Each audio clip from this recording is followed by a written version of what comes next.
Moscow, 1961. Snow fell like dust across Red Square, soft enough to hide footsteps but not intentions. The man crossing the plaza that morning was invisible in the way only a citizen of the Soviet Union could be. Same hat, same coat, same routine. Yet under his arm was a folder that could end empires. His name was Oleg Vladimirovich Penkovsky, colonel of the GRU, the Soviet Military Intelligence Service. To the outside world, he was loyal, efficient, and patriotic. Inside, he was already at war with the country he served. He had watched the Soviet system devour men of talent and reward mediocrity. He had seen officers promoted for slogans instead of skill, engineers jailed for failures that weren't theirs, families ruined by whispers. He believed in Russia, but not in the machine that ruled it. The Cold War was his generation's religion, and he had lost faith. That morning, he approached the American embassy with measured calm. He carried official documents and the posture of an officer on routine duty. Inside the building, he asked to see a military attaché. The guards assumed he was delivering a message from the Soviet Ministry of Defense. They were wrong. The folder he handed over contained the first pieces of information that would eventually reshape the balance of nuclear power. Inside were production figures, missile range data, and technical drawings of the R-12 and R-14 ballistic systems, the same weapons that would later appear in Cuba. The Americans were stunned. No one had ever provided this level of detail about the Soviet missile program. At first, they suspected a trap. No one in Moscow simply walked into an embassy and offered secrets, but verification took only days. Every number matched independent intelligence sources. Whoever Penkovsky was, he was real. The British MI6 took the lead. They preferred quiet methods and had more experience running agents inside Eastern Europe. The Americans agreed to cooperate, but insisted on strict compartmentalization. Few knew his name, fewer still his face. To London, he became hero. To Washington, Ironbark. To Moscow, he remained Colonel Penkovsky, a man whose desk stood less than 100 meters from the nerve center of the Soviet missile program. He passed information in ways that felt almost theatrical. Rolls of microfilm hidden in cigarette packs. Letters dropped into diplomatic pouches under the guise of trade reports. Meetings staged on crowded streets where every passerby could be a cover or threat. Each act was a gamble measured in seconds. The KGB's second chief directorate watched everything. Cameras hung above doorways, informants listened in cafes, and even the echo of footsteps in stairwells could betray timing. Penkovsky lived two lives with absolute precision. By day, he briefed generals on Western strategies. By night, he briefed Western handlers on Soviet ones. His knowledge was encyclopedic. He knew the location of missile silos, the chain of command, the morale of officers, and the limits of Soviet rocketry. He didn't exaggerate. He didn't guess. He spoke in data, in tonnage, in launch trajectories, in the kind of details only a professional could provide. The material poured across desks in London and Washington until analysts began to see patterns that had never been visible before. One revelation stood above the rest. The Soviet nuclear arsenal, which Western leaders feared might rival or exceed America's, was in fact dramatically smaller.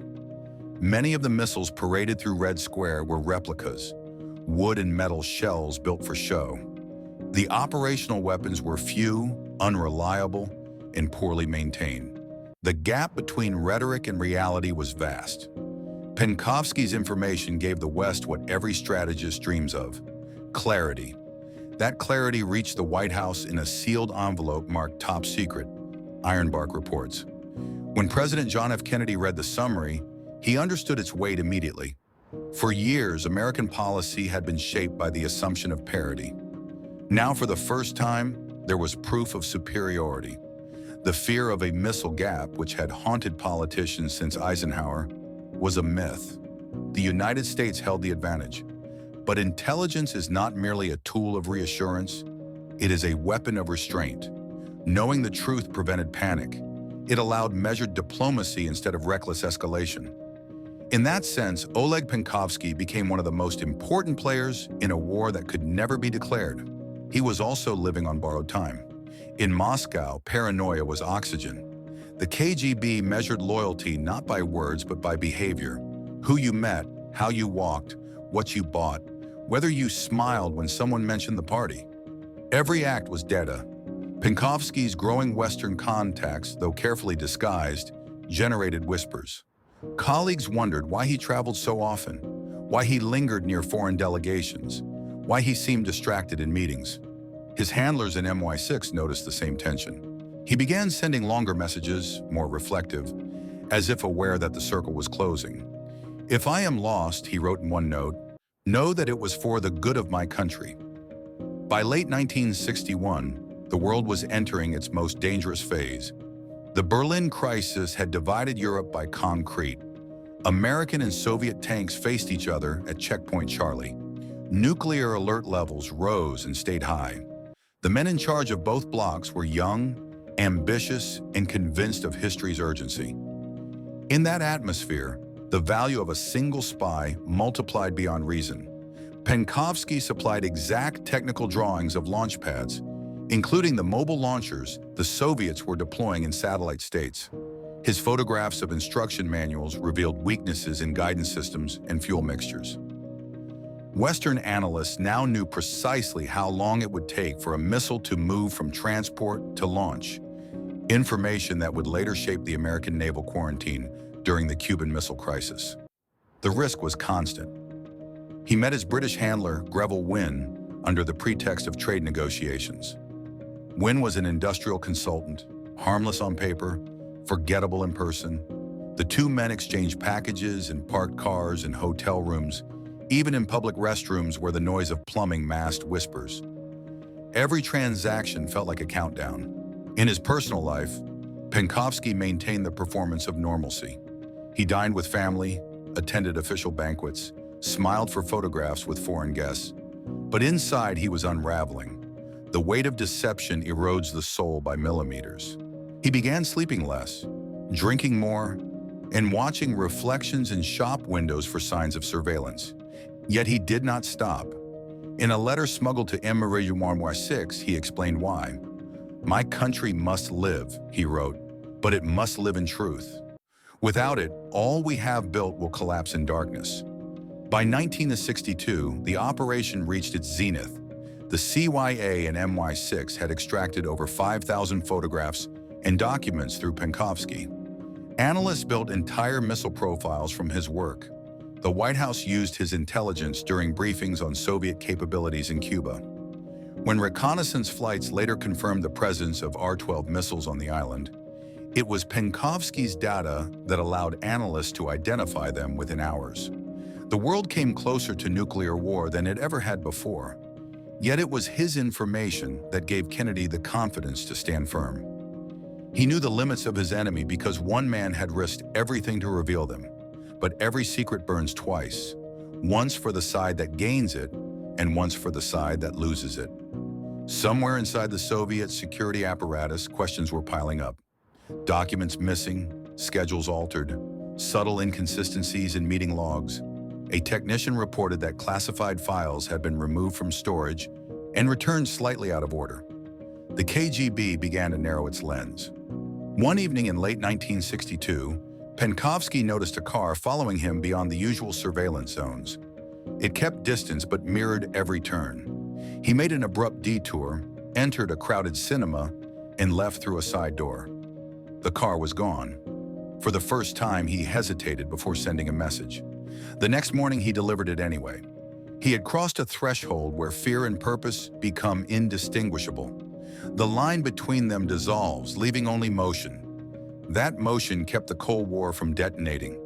It also led him toward a door that would not open again. By late 1962, the circle around Oleg Penkovsky had begun to close. The same precision that made him the perfect spy made his patterns traceable. The KGB's counterintelligence division started noticing anomalies that seemed small in isolation, but deadly in combination. Unexplained telephone calls from public booths, coded references in embassy logs, unusual access to restricted blueprints.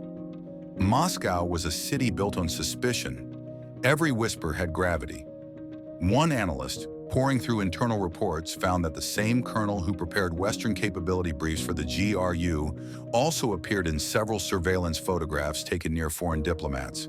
His face was never the focus, just a background blur, but it was there too many times. The KGB did not rush. They tightened quietly. They placed watchers near his apartment, tracked his routes, and logged his visitors. They recorded his breathing as he walked to work, his pauses at intersections, the rhythm of his keys at his front door. He felt it but could not prove it. His handlers warned him to slow down, to break contact, but Penkovsky refused. He believed his work was at a turning point.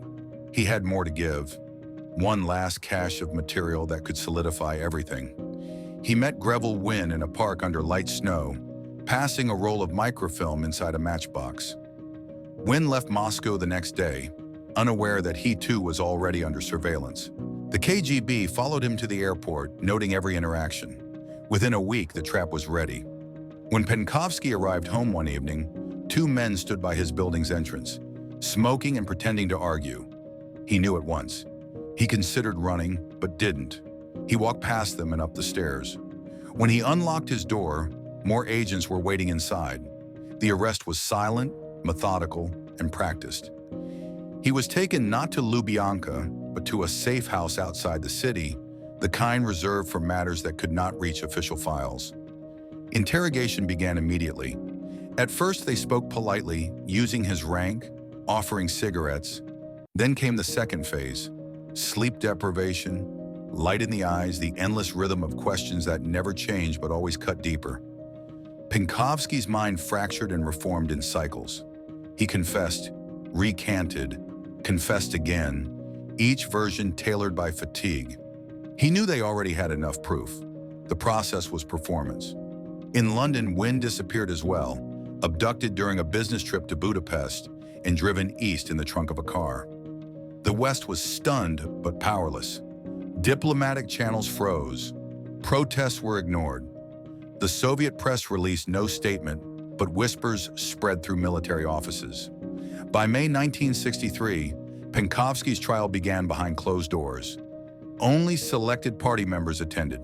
The charges were treason, espionage, and betrayal of the socialist motherland. He sat in a chair bolted to the floor, gaunt but defiant. When allowed to speak, he said that he had acted not against Russia, but for its future, that he feared leaders who played with atomic fire without understanding its consequences. The words were stricken from the record. The sentence was inevitable. Some accounts claim he was executed by firing squad, others that he was burned alive in a crematorium cell to make an example. The truth remains sealed.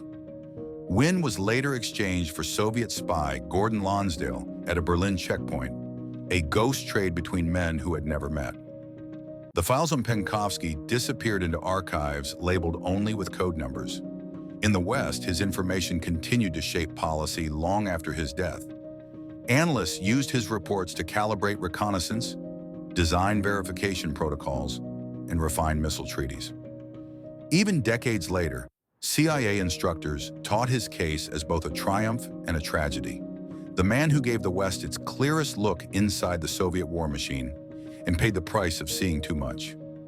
In the end, his name became a caution and a legend, proof that in the Cold War's quietest battles, the bravest soldiers never fired a shot, and the loudest echoes came from the ones who were silenced.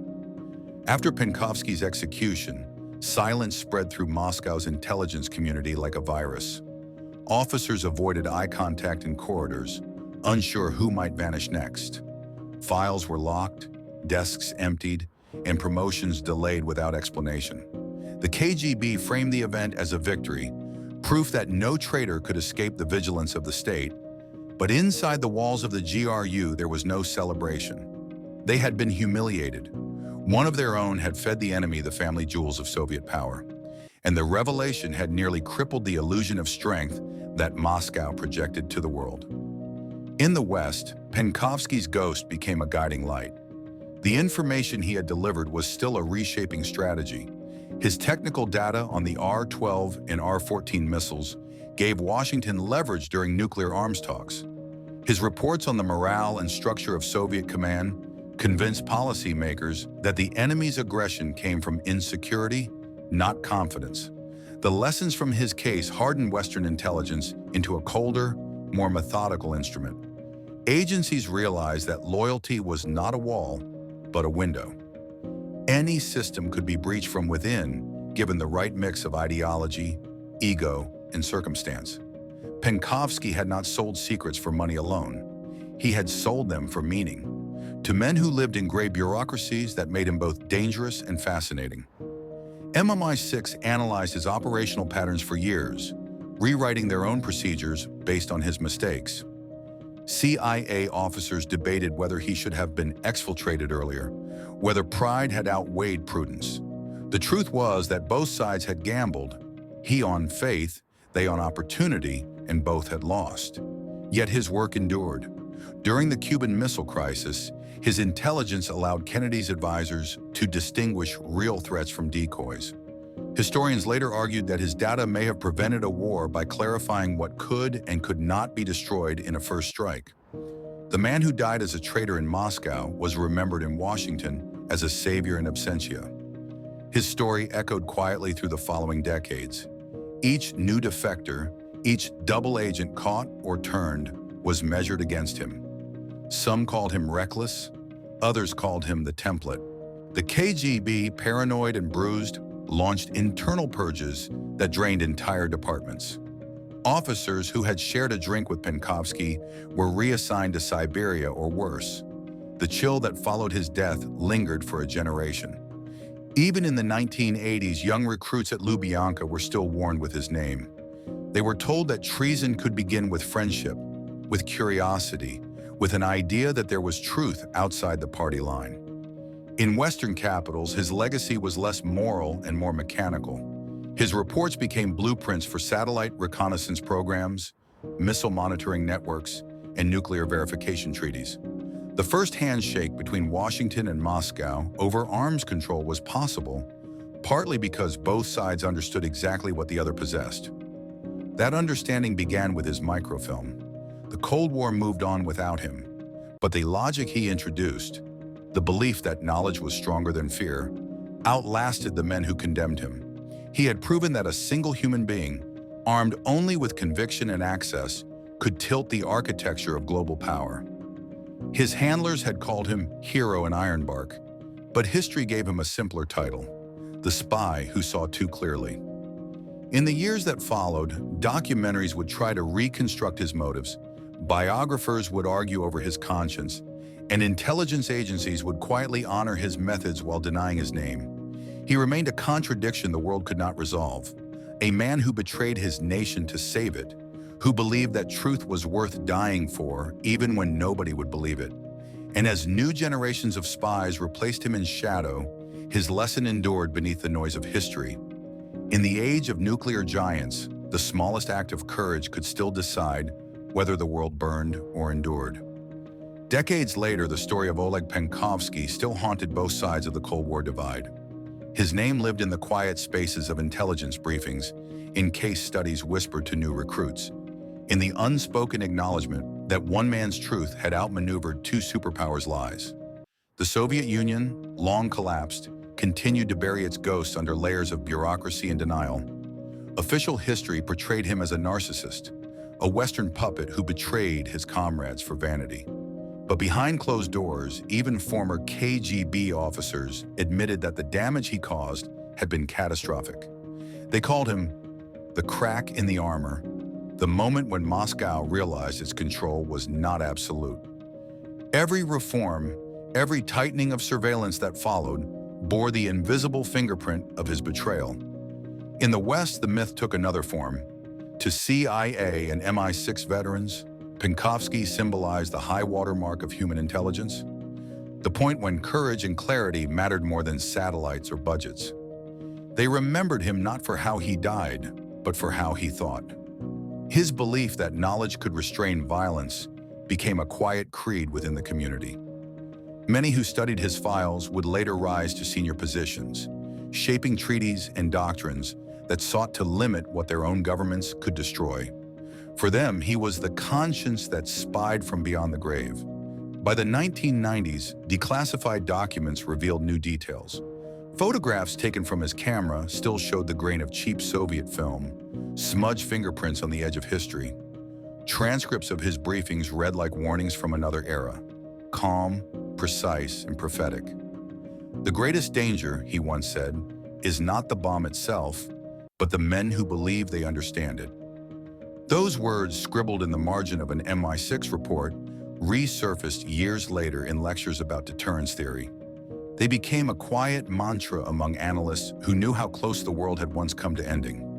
Modern Russia treats his name as both shame and fascination. Some historians label him a traitor, others quietly admit he may have saved the Soviet Union from annihilation. The archives remain selective.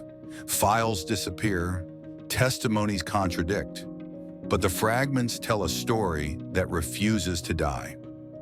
The image of a man walking through the snow toward an embassy door still lingers in every account of the Cold War's early years. A solitary figure choosing conscience over comfort, aware that no one would ever know what he prevented. Today, his legacy lives less in politics and more in principle.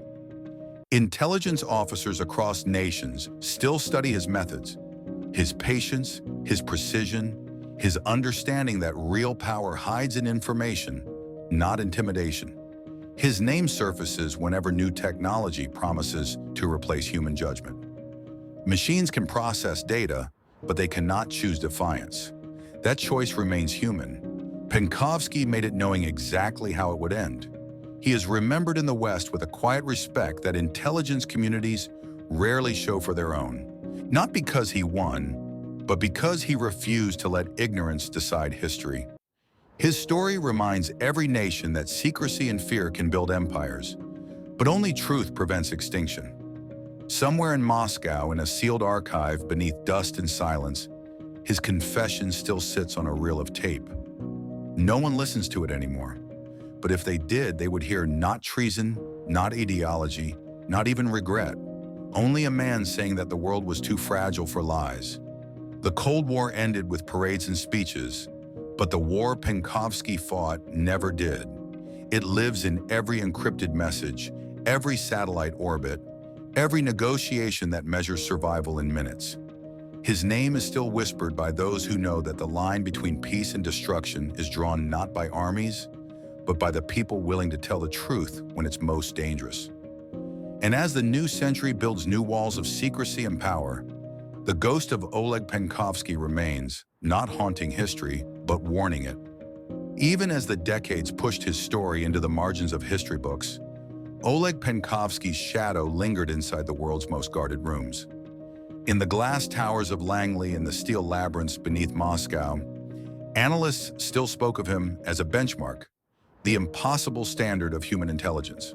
To Western officers, he was the man who proved that a camera hidden inside a cigarette pack could change the fate of nations. To his enemies, he was a reminder that faith in the system could never be absolute.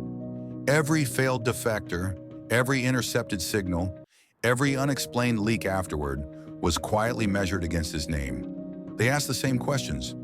Would Penkovsky have made this mistake? Would he have trusted this courier? Would he have risked this meeting? The Cold War had moved into satellites and mainframes, but the paranoia he inspired endured. By the early 2000s, declassification projects released fragments of his file. The West celebrated him as a hero of rationality in an age of brinkmanship. Films and documentaries reduced his life to a thriller's arc, a man who betrayed an empire to save humanity. But the truth was far less cinematic. He was a man trapped between loyalties, too proud to submit, too intelligent to obey. He had watched his country twist itself into a machine built on fear and deception, and he chose the only weapon he had: information. Each document he copied, each blueprint he photographed, was an act of rebellion, not just against Moscow, but against the blindness that ruled both sides. He believed that if leaders saw the full scale of their weapons, they would hesitate to use them. For a brief, fragile moment, he was right. The intelligence he provided during the Cuban Missile Crisis gave Kennedy the confidence to stand firm without launching war. His data proved the Soviet arsenal was smaller than it appeared. That insight likely prevented catastrophe. Yet the paradox of his legacy is that his success doomed him. The more useful his information became, the more attention he drew. He could not simply fade into obscurity. The machinery of espionage devours those who serve it too well. His capture was inevitable. His death was both punishment and proof of his effectiveness. Moscow needed an example, and Washington needed a martyr. In modern Russia, state television portrays him as a cautionary tale, an ambitious officer seduced by Western promises, a fool who mistook treason for idealism. But among the silent veterans of both services, the older men who survived the era, the story runs differently. They speak of him quietly, as one might speak of a fallen comrade. Some even admit that his warnings about the Soviet system came true. The bureaucracy consumed itself, and the empire he betrayed collapsed under its own weight. What he foresaw as moral decay became historical fact. Inside the CIA's training programs, his tradecraft remains a case study. Trainees learn how he used hand signals to confirm safe passage, how he disguised microfilm inside shoe soles, how he communicated across oceans using nothing but memory and timing. His failures are studied too. The hubris of assuming that skill alone could outpace an entire state apparatus. Every new generation of intelligence officers is told the same closing line. Penkovsky's work saved millions, but it couldn't save him. His story remains a reminder that the most dangerous weapon in espionage isn't technology or deceit, it's conviction. He didn't spy for greed or blackmail. He spied because he believed his leaders were sleepwalking toward annihilation. That belief still divides historians. Some call him a traitor, others a savior. The truth lies somewhere between. A man who tried to save two worlds from themselves and was destroyed by both. His ghost lingers not in monuments or medals, but in every quiet moment when a decision in the shadows decides the fate of nations. Every time a leader hesitates before pressing a button, every time a diplomat chooses dialogue over detonation, some trace of his rebellion whispers beneath the surface. And so, in the silence after his final breath, Oleg Penkovsky achieved what no general or politician could. He forced the world, if only for an instant, to see itself clearly. The deeper historians dig into the Cold War archives, the more they find that Oleg Penkovsky's fingerprints lie scattered across nearly every major decision of the era. His intelligence didn't just shape the Cuban Missile Crisis, it rewired how America and its allies thought about the Soviet Union itself. Before Penkovsky, Western analysts had built their understanding of the USSR on fragments, rumors, and intercepted radio chatter. After him, they had blueprints, troop tables, missile specifications, launch readiness procedures, and the most intimate look inside Soviet command since the Bolshevik Revolution. His work transformed guesswork into certainty. That certainty became deterrence, and deterrence became survival. But it also revealed something darker, that even the most rational system of espionage was built on the exploitation of human lives. Penkovsky's death proved that the Cold War's greatest victories always came with invisible funerals. Inside the Kremlin, his ghost drove paranoia to new heights. The KGB responded to his betrayal with a wave of counterintelligence hysteria. Hundreds of officers were monitored, interrogated, reassigned, or quietly purged. New surveillance departments were created to watch the watchers. Travel to the West became a privilege only for the most trusted. And even then, their families were kept hostage by bureaucracy to ensure loyalty. The Kremlin learned the wrong lesson from Penkovsky. They didn't learn how to prevent future wars. They learned how to prevent future truth-tellers. Trust became obsolete. By the 1970s, the Soviet machine had become an organism that spied on itself, consuming any hint of dissent before it could grow.